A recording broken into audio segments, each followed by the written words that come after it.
நித்திய தனயோகம் நல்லா ஆழமா புரிஞ்சுக்கோங்க. டெஃபினேஷன் என்னன்னா, பணம்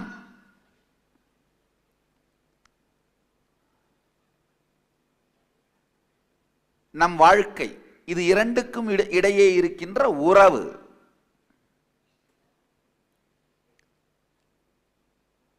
தனம் அப்படிங்கிறத வேத பாரம்பரியம் எப்படி டிஃபைன் பண்ணுதுன்னா, உங்களுடைய வாழ்க்கையின் சாய்ஸஸை எக்ஸ்பேண்ட் பண்ணிக்கிற பாசிபிலிட்டி. இப்போ ஒரு வீட்டோட இருந்தீங்கன்னா 4 வீடு வச்சிருக்கிற சாய்ஸை ரியாலிட்டியாக மாற்றிக்கிற பாசிபிலிட்டி. ஒரு கார் வச்சுருந்தீங்கன்னா ஒரு 4 காராக மாற்றிக்கிற சாய்ஸை ரியாலிட்டியாக மாற்றிக்கிற பாசிபிலிட்டி. உங்களுடைய வாய்ப்புகளை விரிவாக்கி கொள்ளும் சாத்தியக்கூறை தான் பணம்னு சொல்கிறோம், தனம்னு சொல்கிறோம்.